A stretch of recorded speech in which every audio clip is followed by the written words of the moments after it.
Hi, నమస్తే. నమస్తే madam గారు.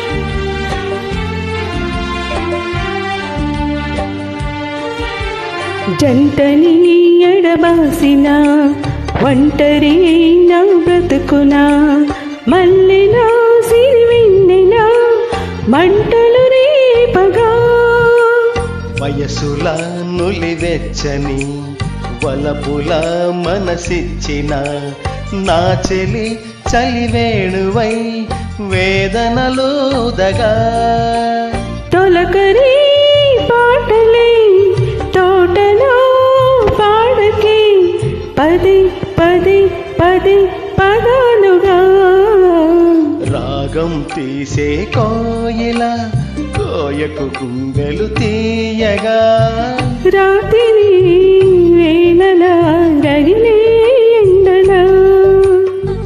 Thank you.